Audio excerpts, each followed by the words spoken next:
Hello everyone. आज से हम स्टार्ट करने वाले हैं हिस्ट्री के इंपॉर्टेंट टॉपिक्स जो आपके आने वाले एग्जाम, चाहे वो सीरियल मेंस हो या एसएससी का कोई भी एग्जाम हो या अदर देन एसएससी, बहुत ज़्यादा इंपॉर्टेंट रहने वाला है। ओके, हम स्टार्ट करेंगे एंशियंट हिस्ट्री का जो मोस्ट इंपॉर्टेंट पीरियड है मौर्यन पीरियड से, जिसमें हम अशोका के इंस्क्रिप्शन पढ़ने वाले हैं जो आपके पीवाईक्यू क्वेश्चंस बेस्ड होंगे। राइट, आप देखो रिसेंटली जो भी क्वेश्चंस पूछे गए हैं मौर्यन पीरियड से उससे हम कवर करने वाले हैं। एंड अदर जो एंशियंट हिस्ट्री के इंपॉर्टेंट टॉपिक्स हैं वो मैं आपको ऑलरेडी पार्ट 1 एंड पार्ट 2 में करा चुकी हूँ, तो आप वहाँ से आप उसको पढ़ लेना पहले। राइट, और इसका जो लिंक होगा मैं आपको डिस्क्रिप्शन में प्रोवाइड कर दूंगी। आज का जो वीडियो है आपको इसे बहुत ज़्यादा ध्यान से देखना है। अब स्टार्ट करते हैं फटाफट से। ओके, आप देखो सबसे पहले हम पढ़ेंगे sources of modern age. Modern नाम का कोई साम्राज्य था, कोई डायनेस्टी थी, कोई एम्पायर था, ये हमें पता कैसे लगता है?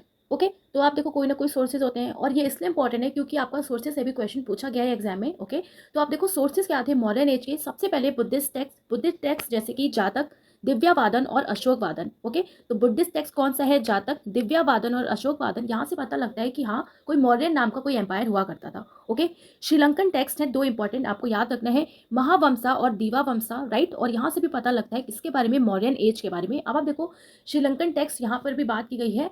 ओके, किसकी? बौद्ध रिलीजन की। और बौद्ध रिलीजन में अशोक की भी बात की गई है क्योंकि अशोक ने श्रीलंका तक बौद्ध रिलीजन को एडवर्टाइजमेंट करने में या पूरा अपने धर्म को फैलाने में बहुत ज़्यादा एक रोल प्ले किया था। ओके, और देखो कहाँ से पता लगता है मॉडर्न एज के बारे में? पुराण के बारे में। राइट, कौटिल्य की जो अर्थशास्त्र है, कौटिल्य मीन्स चाणक्य, उनकी जो अर्थशास्त्र है जिसमें बात की गई पॉलिटिको इकोनॉमिक और स्टेट क्राफ्ट की। राइट, तो यहाँ से भी पता लगता है सोर्सेस है ये मौर्य एज का। ओके, और सबसे इंपॉर्टेंट जो आपकी बुक है इंडिका, जो किसने लिखी? मैगस्थनीज ने लिखी। ओके, और मैगस्थनीज कौन था? ये एक फॉरेन ट्रैवलर था। ओके, तो इंडिका बहुत इंपॉर्टेंट है, किसने लिखी? मैगस्थनीज ने लिखी। एक क्वेश्चन आपका यहीं से बन जाता है। ओके, और ये क्वेश्चन बहुत बार पूछा गया है आपके एग्जाम में कि इंडिका किसकी बुक है? तो मैगस्थनीज की बुक है। ओके, और किसके टाइम पीरियड में ये आया था? तो चंद्रगुप्त मौर्य के टाइम पीरियड में आया था। किसने भेजा था? तो सेल्यूकस निकेटर ने भेजा था। ओके, ये बात आपको याद रखना है कि सोर्सेज क्या है मॉडर्न एज के? बुद्धिस्ट टेक्स्ट, श्रीलंकन टेक्स्ट, पुराण, कौटिल्य का अर्थशास्त्र और सबसे इंपॉर्टेंट इंडिका मैगस्थनीज की। ओके, राइट, तो आप देखो क्योंकि हम पढ़ रहे हैं मौर्यन डायनेस्टी की। ओके, तो सबसे पहले तो हमें यही पता होना चाहिए कि मौर्य डायनेस्टी को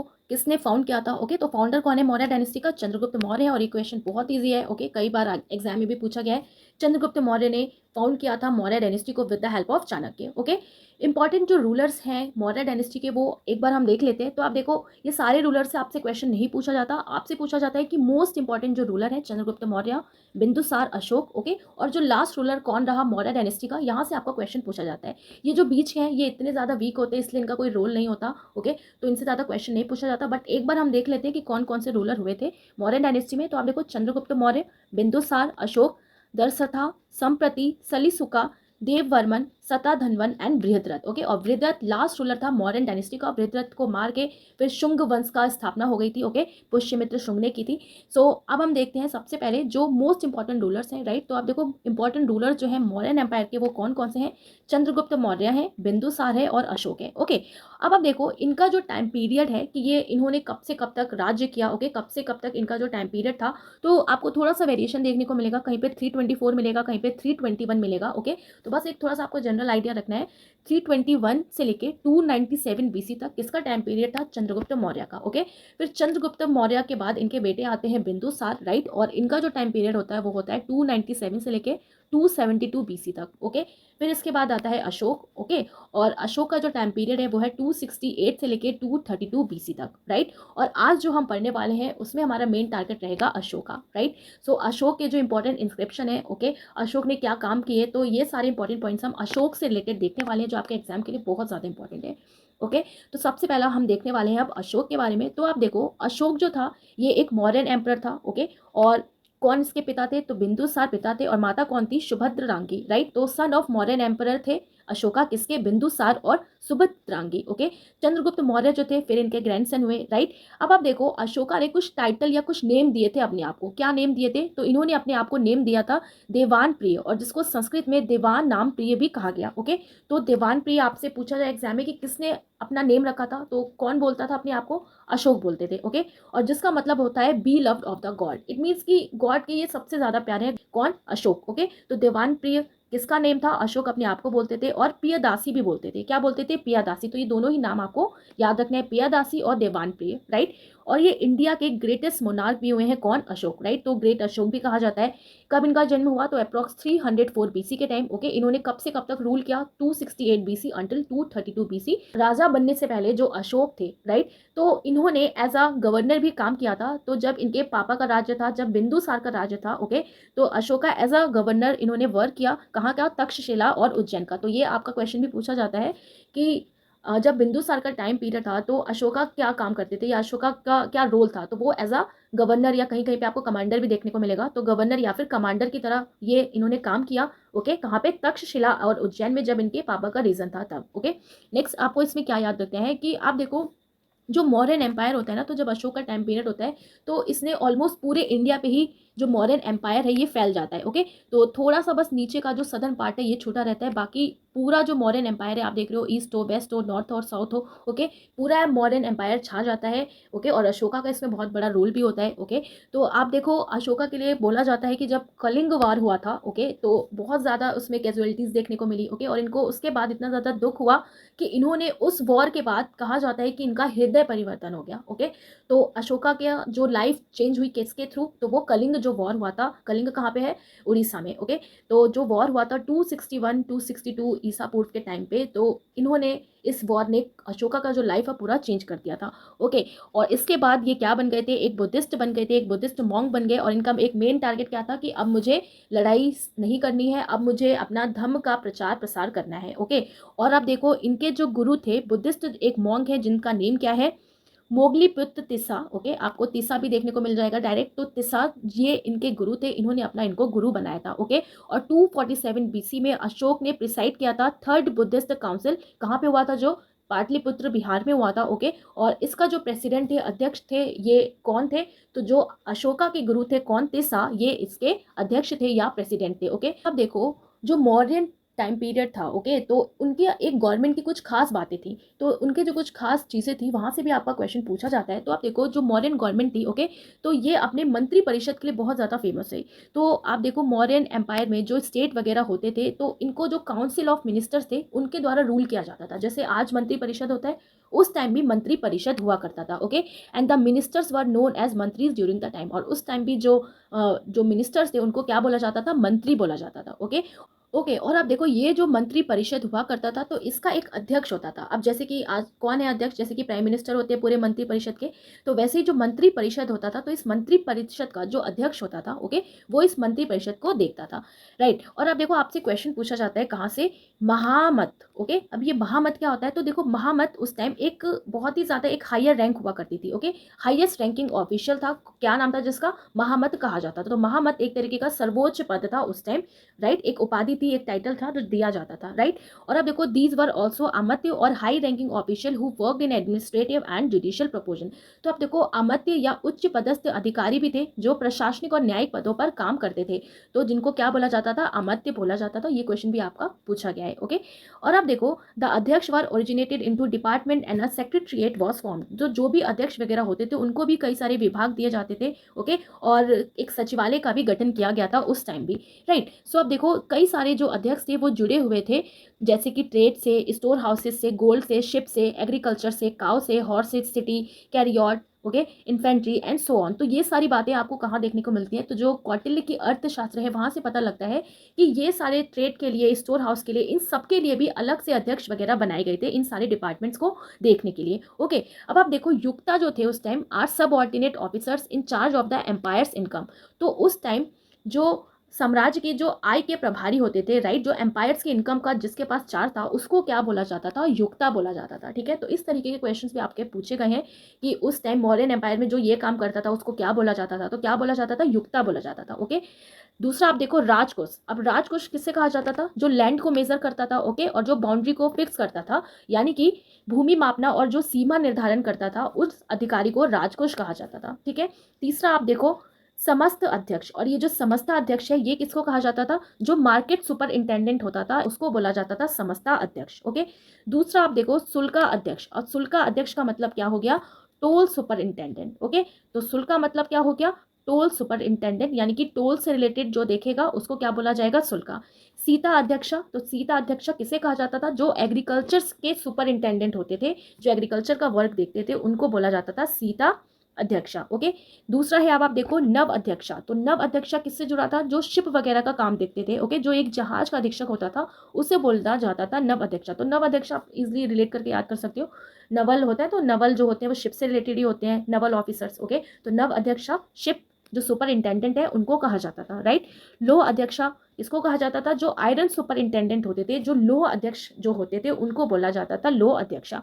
ओके, अधिकारी वगैरह होते थे, राइट, जो वेट या मेजर से रिलेटेड जो वर्क देखते थे उनको क्या बोला जाता था? पौथ वाद्यक्ष। ओके, क्या बोला जाता था? पौथ वाद्यक्ष, राइट। और जो माइंड सुपर इंटेंडेंट थे, ओके, तो यानी कि जो खान वगैरह के अध्यक्ष से उनको नगरा अध्यक्ष भी कहा जाता था। क्या बोला जाता था? नगरा अध्यक्ष, राइट। और आप देखो जो व्यवहारिक महामत थे, यानी कि जो न्यायपालिका के सदस्य वगैरह थे, जो मेंबर्स थे जुडिशरी को, उनको क्या बोला जाता था? व्यवहारिका महामत, व्यवहारिका महामत। सो देखो आप बेसिकली ये क्या है, जैसे आजकल डिफरेंट डिफरेंट मिनिस्ट्रीज हम पढ़ते हैं, ओके, वैसे ही एक टाइप के ये मिनिस्ट्रीज थी जिनको अलग अलग नाम दिए गए थे। इस डिपार्टमेंट का ये नाम है, तो यहाँ से आपके कुछ क्वेश्चंस बनते हैं। ओके, तो अगर आपने पहली बार पढ़ रहे हो आप, तो इसको दोबारा से रिवाइज करोगे तो इसलिए आपको आ जाएगा, ठीक है, याद भी हो जाएगा।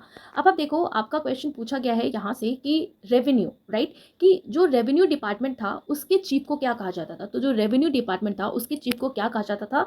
समहर्ता। ओके, क्या बोला जाता था? समहर्ता। तो रेवेन्यू जो है वो कलेक्ट किया जाता था लैंड पे, इरिगेशन पे, shop pay, custom pay, forest, ferry, mines, pass charge, license fees were collected from artisans and fines were charge in law court. Okay, तो अब देखो लाइसेंस की जो फी थी वो कलेक्ट की जाती थी, जो कोई आर्टिस्ट वगैरह है उनसे फाइन लिया जाता था अगर किसी के ऊपर लॉ कोर्ट वगैरह चल रहा है। ओके, तो उससे फाइन भी चार्ज किया जाता था। तो इस तरीके का इनका तरीका था, मतलब यहाँ से रेवेन्यू आता था, और जो रेवेन्यू कलेक्ट करता था या जो चीफ था रेवेन्यू डिपार्टमेंट का उसको समहारता कहा जाता था। क्या कहा जाता था? समाहर्ता। ओके, ये बात आपको ध्यान रखना है। ओके, सो अब आप देखो लोकल एडमिनिस्ट्रेशन जो था, राइट, तो वहाँ पे जो स्मॉलेस्ट यूनिट थी एडमिनिस्ट्रेशन की वो कौन सी थी? Village, right. तो जो स्मॉलेस्ट यूनिट है एडमिनिस्ट्रेशन की मॉडर्न टाइम के पीरियड में, राइट, तो लोकल एडमिनिस्ट्रेशन का जो स्मॉलेस्ट यूनिट था उसको क्या बोला जाता है? विलेज।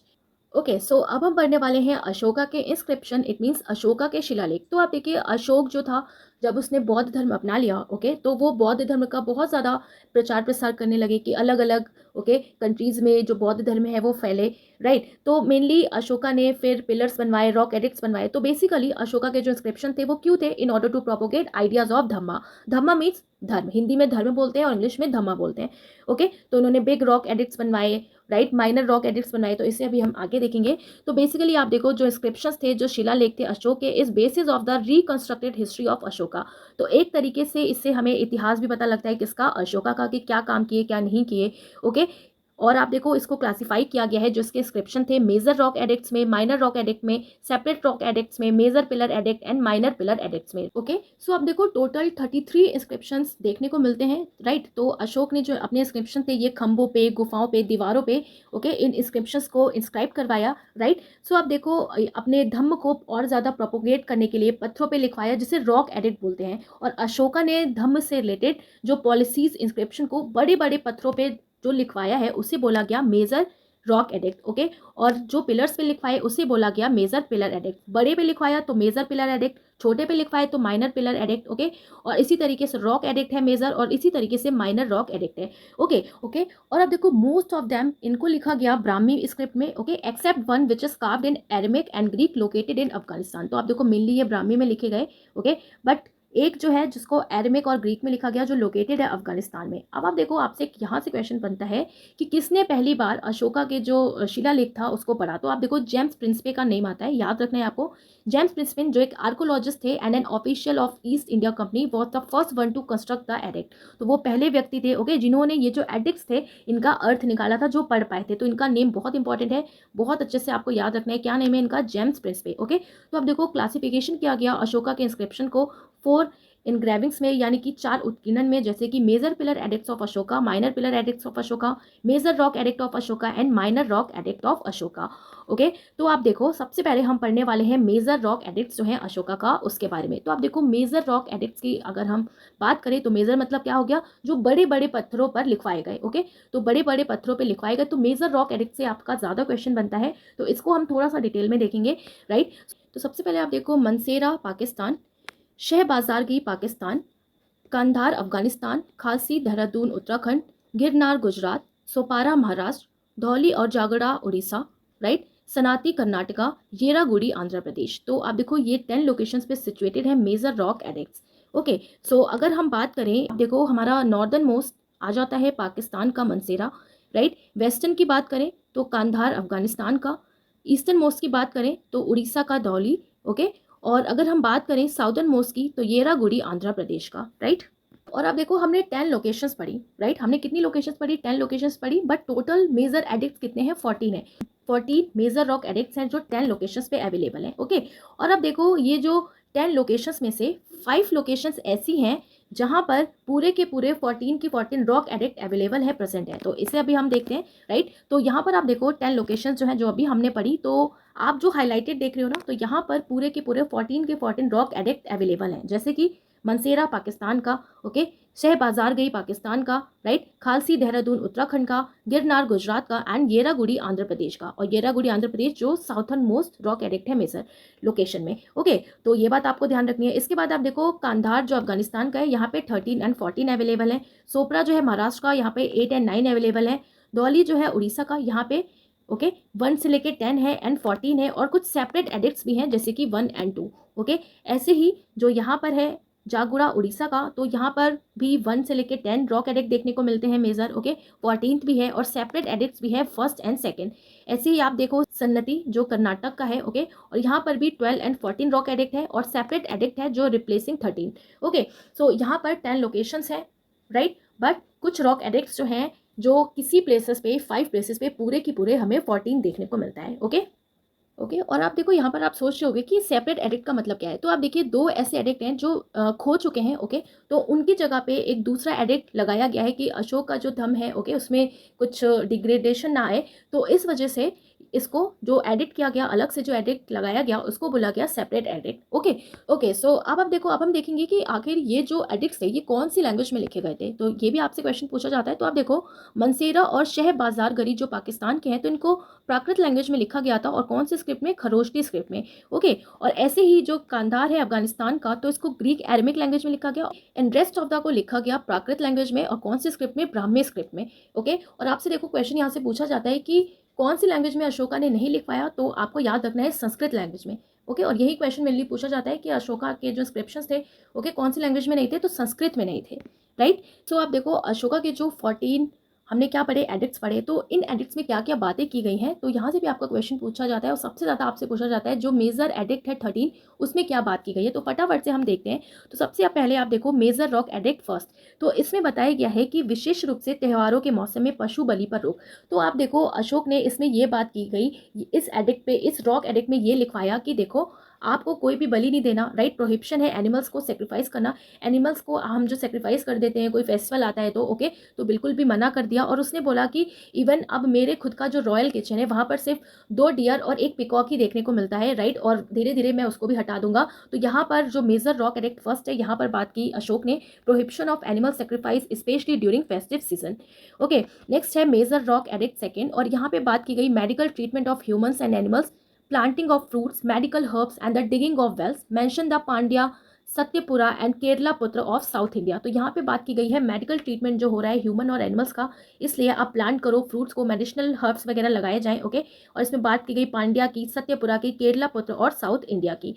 नेक्स्ट है अब आप देखो major rock edict third, okay. और इसमें बात की अशोक ने की जेनरोसिटी टू ब्राह्मण। तो जो भी ब्राह्मण है, ओके, उनका रिस्पेक्ट करो, राइट। ब्राह्मणों के प्रति उदारता दिखाओ। और जो युक्ता है, राइट, और जो प्रादेशिक हैं और जो राजकुक वगैरह हैं, तो उनको हर 5 साल में हमारे जो धर्म है उसका प्रचार प्रसार करने जाना चाहिए, ओके।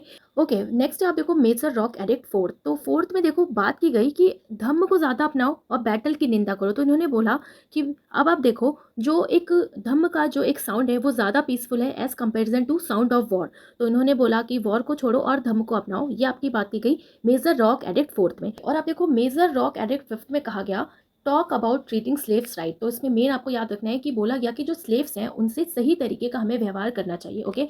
उनके प्रति भी आपको उदारता दिखाना चाहिए। तो इसमें बात की गई talk about treating slaves rights in major rock edict fifth, right. Next अब आप देखो मेजर रॉक एडिक्ट सिक्स। और इसमें बात की गई है कि king desire to know about its people's condition, right. तो राजा को अपनी प्रजा का हाल जानने की इच्छा, राइट, और उनके लिए एक कल्याणकारी उपायों के बारे में सोचना किसका कर्तव्य है, किसकी रिस्पॉन्सिबिलिटी है, ओके। तो ये किसकी है, एक राजा की। तो अशोका ने इसकी भी बात की गई किसमें, मेजर रॉक एडिक्ट 6 में, कि किंग की ये रिस्पॉन्सिबिलिटी है कि अपनी प्रजा का हालचाल पूछे, ओके, जो भी उनकी प्रॉब्लम्स है तो उनसे रिलेटेड एक वेलफेयर मेजर्स भी बोले, राइट। नेक्स्ट है मेजर रॉक एडिक्ट 7। और अब देखो मेजर रॉक एडिक्ट 7 बताता है तो tolerance towards religious among all sects and welfare measures for the public in his as well as his neighbouring kingdom.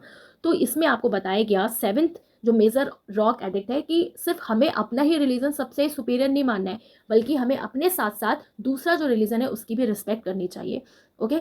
Next है मेजर रॉक एडिक्ट 8। और major rock addict 8 में बताया गया है, ओके, फर्स्ट धम्म यात्रा थी, फर्स्ट एक जो टूर था इसके बारे में बताया है मेजर रॉक एडिक्ट 8th में, ओके। तो अशोका फर्स्ट विजिट टू बौद्ध गया एंड बौद्ध tree, his first dhamma yatra gave importance to dhamma tour, right. Next है मेजर रॉक एडिक्ट 9th। और इसमें बताया लोकप्रिय समारोह को निंदा करता है और नैतिक आचरण पर बल देना। तो आप देखो इसमें बताया गया 9th जो मेजर रॉक एडिक्ट है इसमें कहा गया कि जो हम फालतू के कोई समारोह है इसमें पार्टिसिपेट करते हैं, ओके, और जो हमारा मेन वर्क है कि अपने जो हमारा धर्म है, ओके, इसको और बढ़ाना चाहिए, पॉपुलर सेरेमनी वगैरह जो है इनसे थोड़ा बचना चाहिए, इसकी निंदा की अशोक ने किसमें, मेजर रॉक एडिक्ट 9th में, ओके।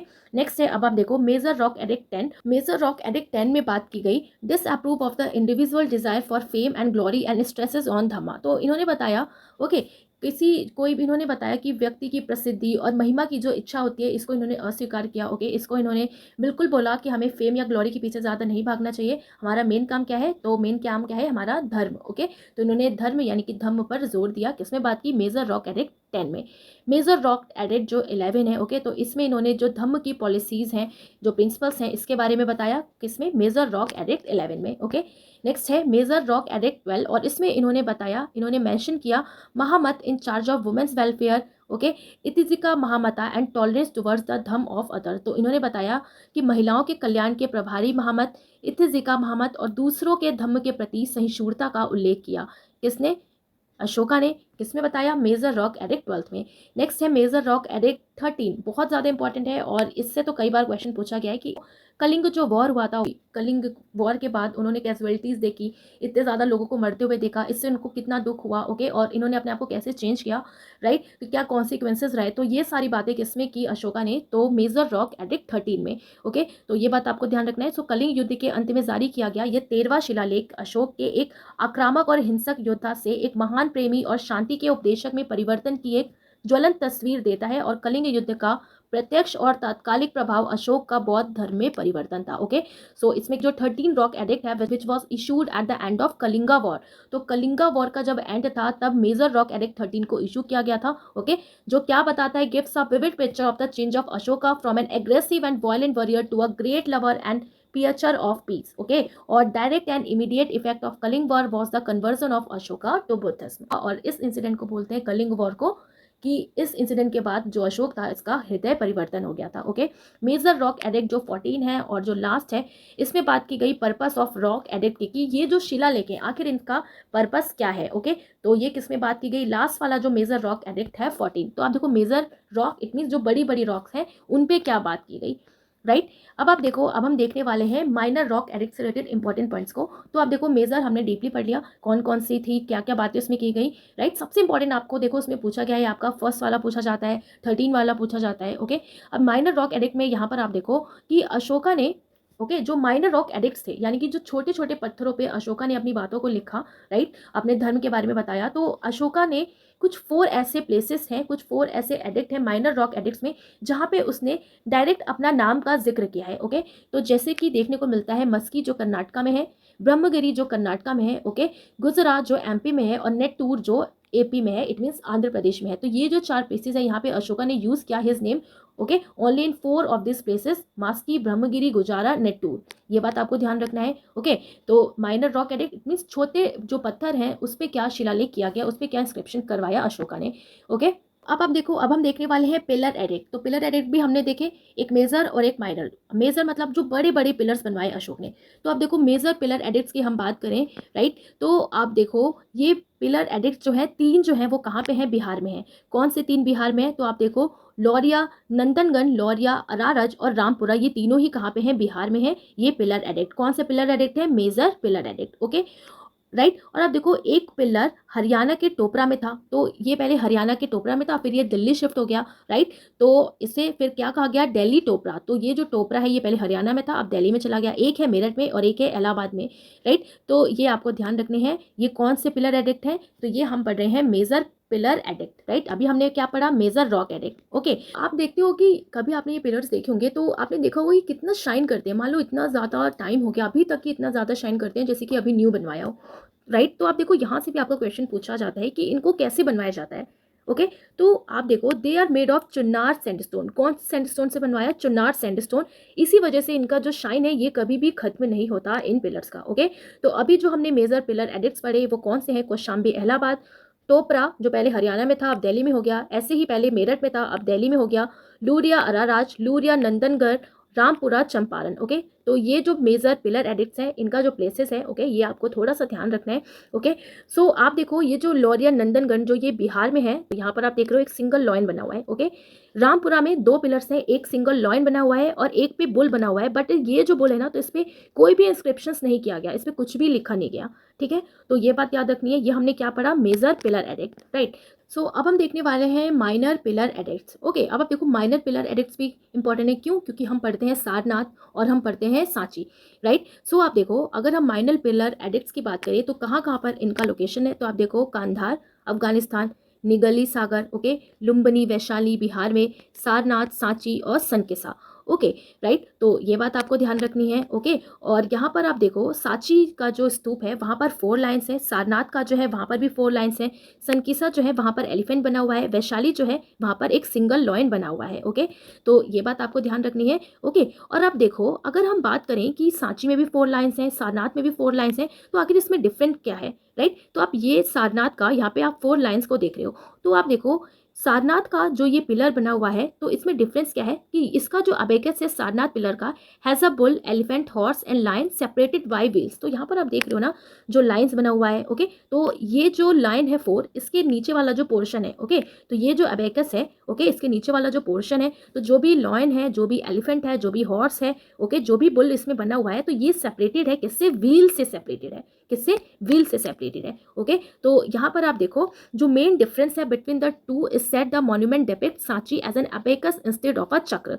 तो अगर हम बात करें मेन डिफरेंस की, ओके, तो जो मॉन्यूमेंट है सांची में वहां पर क्या है, एबेकस है इंस्टेड ऑफ चक्र, राइट। और नेशनल एम्बलम जो है इंडिया का वो रिप्रेजेंट करता है seal of the republic of India that is adopted from the lion capital of Ashoka pillar based in Sarnath Uttar Pradesh. तो ये भी क्वेश्चन पूछा जाता है कि जो इंडिया का नेशनल एम्बलम है वो कहाँ से लिया गया, तो ये आपका लिया गया कहाँ से, अशोका का जो पिलर है सारनाथ उत्तर प्रदेश में, वहां से इसको लिया गया है, ओके। और इंडिया ने इसको अडॉप्ट किया था as a state emblem on 26 जनवरी 1950 को। तो ये इंपॉर्टेंट पॉइंट्स आपको ध्यान रखना है। तो यहाँ पर आप देख रहे हो सारनाथ का पिलर, ओके, और यहाँ पर आप देख रहे हो किसका, सांची का पिलर। तो यहाँ पर आप देखो ये जो एपिकस है, राइट, जो भी बुल बना हुआ है, एलिफेंट बना है, तो ये किससे सेपरेटेड है, ये सेपरेटेड है किससे, एक व्हील बना हुआ है, ओके। बट यहाँ पर ऐसा कोई भी डिजाइन नहीं बना हुआ है, यहाँ पर एक सिंपली एक एबिकस बना हुआ है, ओके। तो यहाँ पर सांची में एक एबिकस बना हुआ है इंस्टेड ऑफ चक्र। तो ये एक बात आपको ध्यान रखनी है। ये क्या है, हमारा सारनाथ का, और ये है हमारा सांची का स्तूप, ओके। सो अब हम करने वाले हैं पीवाईक्यू क्वेश्चंस जो रिसेंटली आपके एग्जाम में पूछे गए हैं, या इस टॉपिक से जो रिलेटेड क्वेश्चंस हैं जो आपके एग्जाम में पूछे गए हैं उसे कवर करने वाले हैं, और अदर जो इंपॉर्टेंट पॉइंट्स हैं, ओके, थ्रो क्वेश्चंस हम उसे भी कंप्लीट कर लेंगे। सो अब स्टार्ट करते हैं। सो आप देखो फर्स्ट क्वेश्चन आपसे पूछा गया था कि निम्नलिखित में से किस प्राचीन भारतीय राजा ने धम्म महामतों की नियुक्ति की थी, which of the following ancient Indian king appointed dhamma mahamatta. तो अभी हमने पढ़ा किसने की, अशोका ने की। सो अशोका हो जाएगा करेक्ट आंसर। नेक्स्ट है अशोका के शिलालेखों के अनुसार निम्नलिखित में से किस स्थान को कर मुक्त घोषित किया गया था और केवल 1/8वां भाग कर योग्य घोषित किया गया था। तो कहने का मतलब है कि अशोका के इंस्क्रिप्शन से यह पता लगता है कि ऐसा कौन सा प्लेस है जिसे डिक्लेयर किया गया था टैक्स फ्री, वहां पर सिर्फ 1/8 पार्ट टैक्स लगता था, ओके। यहाँ पर हो जाएगा option C Lumbini pillar edict, okay. So आप देखो 20th एनिवर्सरी जब थी किसकी, अशोका थी, तो उन्होंने अनाउंस किया था लुम्बिनी को as a tax free and proclaim किया था कि यहाँ से सिर्फ 1/8 पार्ट टैक्स का लिया जाएगा। और ये बात हमें किससे पता लगती है, लुम्बिनी के पिलर एडिक्ट से। ठीक है, तो ये बात याद रखना है, लुम्बिनी के पिलर एडिक्ट से बात पता लगती है और लुम्बिनी में ही टैक्स फ्री किया था। ओके। नेक्स्ट है, निम्नलिखित में से किस शिलालेख में अशोक ने अपने प्रसिद्ध घोषणा की, सभी मनुष्य मेरे बच्चे हैं। तो in which of the following inscription did Ashoka make his famous declaration all men are my children. तो किसमें, कौन से इंस्क्रिप्शन में अशोका ने ये बोला, तो according to option correct answer आपका हो जाएगा separate Kalinga rock edict first. Okay, so D is the correct answer. Question number 4 is Ashoka edict and Brahmi script were read by. तो अशोका के जो शिलालेख थे और ब्राह्मी लिपि को डैश द्वारा पढ़ा गया था। तो सबसे पहले किसने पढ़ा था, तो किसने पढ़ा था सबसे पहले, तो हमने पढ़ा था अभी जेम्स प्रिंसपे ने। Okay, so option B is the correct answer, right. Question number next is who dethroned the Mauryan dynasty. Maurya वंश को किसने गद्दी से हटाया था, किसने मौर्यन वंश को गद्दी से हटाया था, तो आप देखो लास्ट रूलर कौन था, वृत्रथ था। ओके, और वृत्रथ क्या जो सेनापति था पुष्यमित्र शुंग, उसने ही जो वृत्रथ था उसको मार दिया। ओके, और फिर मौर्यन डायनेस्टी को खत्म कर दिया और शुंग डायनेस्टी की स्थापना कर दी। ओके, सो ऑप्शन डी हो जाएगा हमारा करेक्ट आंसर, पुष्यमित्र शुंग।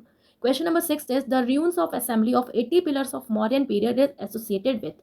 मौर्य काल के 80 स्तंभों की सभा के खंडर किससे संबंधित है, राइट। तो करेक्ट आंसर आपका इसमें हो जाएगा ऑप्शन ए, कुम्हार पटना, राइट। तो आप देखो इसकी स्टोरी क्या है, तो हिस्टोरियंस के अकॉर्डिंग ये कहा गया है कि जो यूज़ हुआ था 80 पिलर हॉल का, इट मीन्स हिस्टोरियंस को एक 80 पिलर हॉल मिला। ओके, जो ये बताता है, या हिस्टोरिकन्स के अकॉर्डिंग ये कहा जाता है कि ये जो हॉल था, राइट, जो थर्ड बुद्धिस्ट काउंसिल हुई थी अशोका के टाइम पीरियड में 250 BC में। तो आप देखो कहीं कहीं पे जो थर्ड बुद्धिस्ट काउंसिल है ना, तो डेट बहुत ज़्यादा वेरी देखने को आपको मिलेगा, कहीं पे 250, कहीं पे 261, कहीं पे 248, 247।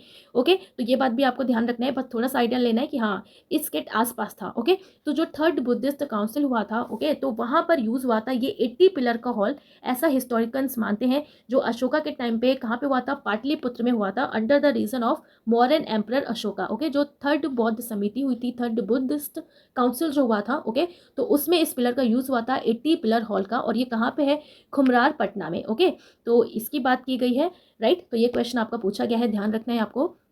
Next question is which Mauryan emperor went to Shravanabelagola along with Bhadrabahu. तो कौन सा मौर्य सम्राट भद्रबाहु के साथ श्रवण बेलगोला गया था, बहुत इजी क्वेश्चन है, कई बार आप लोग ने पढ़ा होगा। तो श्रवण बेलगोला अपने अंतिम दिनों में कौन चले गए थे, तो चंद्रगुप्त मौर्य चले गए थे। ओके, सो ऑप्शन डी हो जाएगा इसका करेक्ट आंसर। और श्रवण बेलगोला कहाँ पे है, कर्नाटक में। Question number 8 is who was the last emperor of the Mauryan dynasty. Mauryan वंश का अंतिम सम्राट कौन था, तो अंतिम सम्राट कौन था, वृहद्रथ था। तो option C is the correct answer. Question number next is what was the capital of the Mauryan empire. Mauryan साम्राज्य की राजधानी क्या थी, तो मौर्यन साम्राज्य की राजधानी क्या थी, पाटलिपुत्र थी। Okay, so option A is the correct answer. Question number next is Chandragupta Maurya establish the Mauryan empire by defeating the. Chandragupta Maurya ने किसे हराकर मौर्यन साम्राज्य की स्थापना की, बहुत इजी क्वेश्चन है। ओके, ये क्वेश्चन भी आपका पूछा गया है, तो करेक्ट आंसर आपका क्या हो जाएगा, नंद वंश को हराया था। ओके, तो option A is the correct answer. Question number next है one of the prominent Buddhist structure in India stupa at Sarnath dash was constructed by the great Mauryan king Ashoka. अब यहाँ पर आपसे क्वेश्चन पूछा है कि भारत में प्रमुख बौद्ध संरचनाओं में से एक है सारनाथ में स्तूपों का निर्माण महान मौर्य राजा अशोक द्वारा किया गया था। So option B is the correct answer. So आप देखो धार्मिक स्तूपा जो है इसको बिल्ड किया था मौर्यन किंग अशोका ने, जो लोकेटेड है सारनाथ में, which is 13 kilometre away from Banarasi, जो बनारसी से 13 किलोमीटर की दूरी पे है। ओके, तो आपसे अकॉर्डिंग टू ऑप्शन स्तूप पूछा है यहाँ पर, कौन सा स्तूप है, राइट। और ये जो धार्मिक स्तूपा है तो इसको माना जाता है, इसलिए आप देखो ये क्वेश्चन इंपॉर्टेंट है क्योंकि ये इसलिए माना जाता है कि जो बुद्धा थे, राइट, तो जब उनको अलाइनमेंट प्राप्त हो गया, ओके, जब उनको ज्ञान मिल गया, तो उन्होंने अपने 5 डिसिपल्स जो थे, जो उनके 5 शिष्य थे, ओके, तो वहाँ पे उन्होंने पहला उनको अपना उपदेश दिया था, राइट। तो ये बात आपको ध्यान रखनी है। और जो शेप है धार्मिक स्तूपा का, एक सॉलिड सिलेंड्रिकल स्ट्रक्चर है जो बना हुआ है ब्रिक से, स्टोन से, up to a height of 43.6 metre with a diameter of 28 metre. Okay, तो यहाँ पर आप इस स्तूपा को देख सकते हो, धार्मिक स्तूपा को। तो कहाँ पर है ये, तो याद रखना है आपको, ये 13 किलोमीटर अवे है बनारसी से, राइट, सारनाथ में ही है, ये बात आपको बहुत अच्छे से ध्यान रखना है। लोकेटेड है सारनाथ में, which is 13 kilometre away from Banarasi, right. Chandragupta Maurya spent his last days at. Chandragupta Maurya ने अपने अंतिम दिन कहाँ पे बिताए थे, तो अंतिम दिन कहाँ पे बिताए थे, श्रवण बेलगोला में। सो ऑप्शन ए हो जाएगा correct answer. Question number next है असर्शन, और ये रीजन से रिलेटेड है। तो आप देखो एक क्वेश्चन है कि जो मौर्यन एस्टैब्लिश है, ओके, तो the Mauryan establish an elaborate system of administration as Kautilya said that administration can not be the work of one man. Just as one wheel can not drive a cart. तो मौर्य ने प्रशासन की एक विस्तृत प्रणाली स्थापित की। जैसा कि कौटिल्य ने कहा था कि प्रशासन एक व्यक्ति का काम नहीं हो सकता, जैसा एक पहिया गाड़ी को नहीं चला सकता। ओके, तो हमने देखा कि जो चंद्रगुप्त मौर्य थे उन्होंने बहुत बड़ा साम्राज्य बना लिया था। ओके, जैसा कि चाणक्य ने कहा था कि अकेले हम नहीं कर सकते, जिस तरीके से एक गाड़ी जो है ओके सिर्फ पहिया की मदद से ही नहीं चल सकती। अब यहाँ पर इसका रीजन दे रखा है सुंग के बारे में। ओके, सुंग जो एक पॉलिटिकल सक्सेसर है मौर्यन का, did not follow such a policy. तो मौर्य के राजनीतिक उत्तराधिकारी शुंगों ने ऐसी नीति का पालन नहीं किया। ओके, तो ये असर्शन आपका रीजन दे रखा है। तो आप देखो, पहला जो असर्शन आपका दे रखा है वो बिल्कुल ठीक है, लेकिन जो रीजन दे रखा है इसका वो बिल्कुल गलत है, बिल्कुल भी मैच नहीं करता। ओके, तो करेक्ट आंसर हमारा क्या हो जाएगा, ऑप्शन ए हो जाएगा कि ए तो हमारा बिल्कुल ट्रू है बट आर जो है वो बिल्कुल गलत है। ओके, सो ऑप्शन ए हो जाएगा इसमें correct answer, right. Question number next आपसे पूछा गया था कि Chandragupta Maurya was an ardent follower of. अब चंद्रगुप्त मौर्य जो थे वो किसको फॉलो करते थे, अभी हम अशोका पढ़ते हुए आ रहे हैं, अशोका जो थे बुद्ध रिलीजन को मानते थे, लेकिन जो चंद्रगुप्त मौर्य थे वो किसको मानते थे, जैनिज्म को, right, Mahavir Jain, Jainism. So option B is the correct answer. Okay, question number next है, भारतीय इतिहास में पहली बार राज्य प्रशासन का वर्णन निम्नलिखित में से किस कालखंड के लिए मिला। तो for which of the following period was the description of the state administration found for the first time in Indian history. तो आप देखो क्वेश्चन ये बहुत इंपॉर्टेंट है, आपसे क्वेश्चन पूछा गया है कि पहली बार एक ऐसा पीरियड, कौन सा एक ऐसा पीरियड है जिसमें देखा गया स्टेट का एडमिनिस्ट्रेशन। तो अभी हमने पढ़ा था, राइट, कि अलग अलग जो डिपार्टमेंट होते थे, जो लोग काम करते थे, उसके जो अध्यक्ष थे उनको क्या क्या कहा जाता था। तो यही आपसे क्वेश्चन पूछा है कि पहली बार कौन से पीरियड में डिस्क्रिप्शन किया गया है स्टेट एडमिनिस्ट्रेशन का, राइट, जो इंडियन हिस्ट्री में पहली बार देखा गया। तो करेक्ट आंसर आपका हो जाएगा कौन सा, Maurya period, right. So option C is the correct answer. Okay, next है पुष्यमित्र शुंग, जो मूल रूप से मौर्य साम्राज्य का सेनापति था और जिसने 185 ईसा पूर्व में अंतिम मौर्य सम्राट बृहद्रथ की हत्या कर दी थी, वो क्या था। ओके, तो यहाँ पर आपसे बेसिकली क्वेश्चन पूछा है अकॉर्डिंग टू ऑप्शन, आपको समझ में आ जाएगा, ब्राह्मण दे रखा है, क्षत्रिय, वैश्य, शूद्र। तो यहाँ पर आपसे पूछा गया कि वो क्या था, वो क्या था। तो करेक्ट आंसर आपका हो जाएगा ब्राह्मण। ओके, सो ऑप्शन ए हो जाएगा इसका करेक्ट आंसर, राइट। जो सेनापति था कौन, पुष्यमित्र शुंग, वो क्या था, एक ब्राह्मण था। क्वेश्चन नंबर नेक्स्ट है, there is only one edict in which Ashoka refers himself as king of Magadha, Laja Magadha. Identify the edict from the following. तो केवल एक शिलालेख है जिसमें अशोक ने स्वयं को मगध यानी कि लाजा मगध के रूप में संदर्भित करता है। निम्नलिखित में से शिलालेख को पहचाने, तो वो शिलालेख आपको बताना है। करेक्ट आंसर आपका इसमें हो जाएगा भाब्रू एडिक्ट। ओके, तो बहुत इंपॉर्टेंट क्वेश्चन है, आपको याद रखना है भाब्रू एडिक्ट, राइट। सो आप देखो, भाब्रू शिलालेख जो है, मौर्य सम्राट अशोक ने खुद को मगध के प्रियदर्शी राजा के रूप में संदर्भित किया था, राइट। तो भाब्रू एडिक्ट जो है, मॉडर्न एम्परर अशोका ने रिफर किया himself as a Piyadasi Laja Magadha. It means Piyadasi king of Magadha, अपने आप को किंग बताया मगध का। सिर्फ एक ही पिलर में अशोका ने बताया। कौन सा एडिक्ट है ये, तो आपको याद रखना है भाब्रू एडिक्ट। और ये जो एडिक्ट है ये बताता है his faith in Buddha, the Dhamma and the संघ। तो एडिक्ट से ये भी पता लगता है कि जो अशोक था, ओके, उसका जो फेथ था बुद्ध में, धम्म में और संघ में। तो ये बात याद रखना है कि एक इकलौता पिलर, एक इकलौता एडिक्ट, जिससे ये पता लगता है कि अशोका ने अपने आप को एज अ राजा बताया मगध का। ओके, कौन सा वो एडिक्ट है, तो याद रखना है आपको Bhabru addict. Statement about the Mauryan council of minister, मंत्री परिषद इज नॉट करेक्ट। मौर्य मंत्री परिषद के बारे में निम्नलिखित में से कौन सा कथन सही नहीं है। ओके, कुछ ऑप्शंस आपके पास दे रखे हैं। पहला है, the members of the council were personally selected by the king, the number of members of the council was fixed and it considered of 3 councils and the chief minister. C है, it was especially consulted in times of emergency. Fourth है, it may have acted as a political check on the king. Right, तो इसका मतलब ये हो गया, पहला option का मतलब ये हो गया कि जो परिषद के सदस्य का जो चयन होता था उसे राजा द्वारा व्यक्तिगत रूप से किया जाता था। सेकंड का मतलब है कि परिषद के सदस्यों की संख्या निश्चित थी और इसमें 3 पार्षद और 1 मुख्यमंत्री शामिल थे। आपातकालीन समय में इससे विशेष परामर्श लिया जाता था। इसने राजा पर राजनीतिक नियंत्रण के रूप में कार्य किया होगा। तो it may have acted as a political check on the king. तो इसका करेक्ट आंसर क्या हो जाएगा, option B, the number of members of the council was fixed and it consisted of 3 council and the chief minister, right. तो B जो है आपका ये गलत हो जाएगा। ओके, तो आप देखो, द मेंबर जो थे काउंसिल के वो पर्सनली सेलेक्ट किए जाते किंग के थ्रू। ओके, बट जो नंबर ऑफ मेंबर्स थे काउंसिल के वो फिक्स्ड नहीं थे, राइट। और सी जो ऑप्शन है, specially consulted in times of emergency. Okay, तो जो आपातकालीन समय में इनसे विशेष परामर्श लिया जाता था जो मेंबर, जो काउंसिल ऑफ मिनिस्टर्स थे, बिल्कुल सही है ये बात। It may have acted as a political check on the king, तो इनसे राजा पर राजनीतिक नियंत्रण के रूप में कार्य किया होगा, ये भी स्टेटमेंट सही है। ओके, तो ऑप्शन बी इसका गलत है क्योंकि आपसे गलत स्टेटमेंट, रॉन्ग स्टेटमेंट पूछा था। नेक्स्ट क्वेश्चन आपसे पूछा गया है कि निम्नलिखित में से कौन सा जोड़ा सही है, तो आपको बताना है कि कौन सा करेक्टली मैच्ड है। तो आप देखो, फर्स्ट यहाँ पे जातक दे रखा है, modern chronology and genealogy, B है Purana, Ashoka effort to spread Buddhism to Sri Lanka, Dipavamsa and socio economic condition of modern period, Digha Nikaya influence of Buddhist ideas on modern polity. यहाँ पर आपसे पूछा है जो करेक्टली मैच है, तो आप देखो जहाँ तक तो हमने पढ़ा कि ये बौद्ध ग्रंथ है, लेकिन यहाँ पे कुछ और लिखा है, मॉडर्न क्रोनोलॉजी लिखा है, ये गलत हो गया। पुराण का लिखा है, तो पुराण का आप देखो अशोका एफर्ट बता रखा है, ये भी गलत है। Dipavamsa and socio economic conditions modern period की थी, ये भी गलत है। दीवा वमसा तो हमने पढ़ा कि श्रीलंकन टेक्स्ट थे, ओके। दिगा निकाय जो इन्फ्लुएंस है Buddhist ideas on modern polity, तो ये ऑप्शन आपका बिल्कुल सही है, सो डी हो जाएगा इसका करेक्ट आंसर, ओके। तो दीग निकाय इसका मतलब क्या है कि मौर्य राजनीति पर बौद्ध विचारों का प्रभाव, ये बिल्कुल सही है, ओके। क्वेश्चन नंबर नेक्स्ट है, which of the following statement about the officers designated as mahamatta in Mauryan administration is correct. तो मौर्य प्रशासन में जो महामत के रूप में नामित अधिकारियों के बारे में निम्नलिखित में से कौन सा कथन सही है, तो आपको इसमें करेक्ट स्टेटमेंट बताना है। फर्स्ट से आप देखो, these officers were charge with the responsibility of propagating Buddhism, they were appointed as viceroy of various provinces, the term was used for any senior official irrespective of the duties assigned to him, it is a prakrit expression for Sanskrit word Amatya. तो आप देखो हमने पढ़ा था कि ये जो महामात्य हैं, ओके, इनका मतलब क्या है, इनको एक जो हायर पद होता था, ओके, जो एक हायर रैंक होती थी उसको कहा जाता था महामत्म। सो इसका करेक्ट आंसर क्या हो जाएगा, the term was use for any senior official irrespective of the duties assign to him, okay. तो इस शब्द का प्रयोग किसी भी वरिष्ठ अधिकारी के लिए किया जाता था, भले ही उसे कोई भी कर्तव्य सौंपा गया हो। सो ऑप्शन सी हो जाएगा इसका करेक्ट आंसर, ओके। जो हाईएस्ट रैंकिंग थी उसको बोला जाता था महामत, ओके, ये हमने पढ़ा था। क्वेश्चन नंबर नेक्स्ट है, which one of the following is the correct chronological order of the given ruler of ancient India.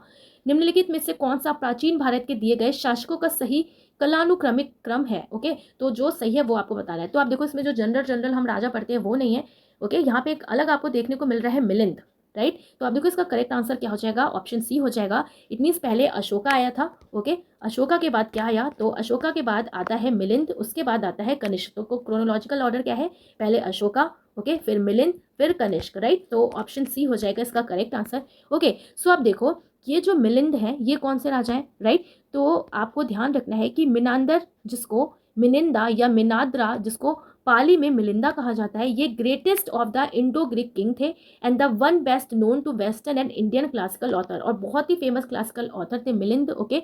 तो मिनांदर या फिर इनको मिनिंद्र या मिनाद्रा या पाली में मिलिंद कहा जाता है, राइट। जो इंडो ग्रीक के सबसे ज़्यादा एक ग्रेटेस्ट किंग माने जाते हैं और एक बेस्ट नोन वेस्टर्न और इंडियन क्लासिकल ऑथर भी हैं, राइट। तो करेक्ट आंसर आपका क्या हो जाएगा, सबसे पहले अशोक आया था, फिर मिलिंदा, फिर कनिष्क, ओके।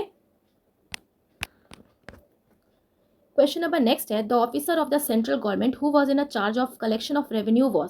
केंद्रीय सरकार का वह अधिकारी जो राजस्व संग्रहण का प्रभारी था, ओके। तो आप देखो हमने पढ़ा था जो रेवेन्यू कलेक्ट कर रहा है उसको क्या बोला गया, तो आप देखो उसको क्या बोला गया, तो उसे बोला गया समहारता या कलेक्टर जनरल, राइट। तो हमारा करेक्ट आंसर इसमें क्या हो जाएगा, ऑप्शन सी हो जाएगा। ये हमने पढ़ा था कि रेवेन्यू जो कलेक्ट कर रहा है उसको क्या बोला गया, Samaharta. Question number next is, after the Kalinga war Ashoka. तो कलिंग युद्ध के बाद क्या चेंजेस आए अशोका में, तो आप देखो कलिंग युद्ध के बाद क्या अशोका में चेंजेस आए कि उसने अबैंडन कर दिया पॉलिसी ऑफ फिजिकल कॉन्क्वेस्ट की in favour of cultural conquest. तो सांस्कृतिक विजय के पक्ष में भौतिक विजय की नीति को उसने त्याग दिया। So option B is the correct answer, okay. Question number next है, अब आप देखो, which of the following Ashokan inscription is devoted to the principle of religious tolerance completely. यहाँ पे आपसे क्वेश्चन पूछा है कि निम्नलिखित में से कौन सा अशोक का शिलालेख पूर्णतः धार्मिक सहिष्णुता के सिद्धांत को समर्पित है। तो करेक्ट आंसर इसमें आपका हो जाएगा option B, rock edict 12th, okay. तो हमने पढ़ा था जिसमें बात की अशोका ने उसके अपने इंस्क्रिप्शन में जिसमें डिवोट किया to the principle of religious tolerance completely. 25th question is, the account of Kalinga war is known to us by the, okay. Kalinga युद्ध के विवरण हमें किस शिलालेख से पता चलता है, राइट। तो करेक्ट आंसर आपका हो जाएगा कौन से शिलालेख से हमें कलिंग वॉर के बारे में पता लगता है, तो rock edict 13। So option A is the correct answer, okay. तो रॉक एडिक्ट 13 जो है कलिंग वॉर के बाद में इसको इस्टेब्लिश किया गया था, ओके। क्योंकि कलिंग वॉर के बाद जो अशोका था उसकी लाइफ पूरी चेंज हो गई, तो क्या क्या उसने युद्ध में देखा, ओके, सब कुछ ये जो एडिक्ट था इसमें इसने मेंशन किया था। तो कलिंग वॉर्स का जो एडिक्ट है वो कौन सा है, रॉक एडिक्ट 13, ठीक है। सो ध्यान रखना है आपको। क्वेश्चन नंबर नेक्स्ट है, which of the following inscription of Ashoka bans animal sacrifice on certain festive gathering that probably included a ban on animal killing as well. तो आपसे एक क्वेश्चन पूछा है कि एनिमल सेक्रीफाइस की निंदा की गई, ओके, और रोका गया कि हमें एनिमल को सेक्रीफाइस नहीं करना चाहिए, ओके।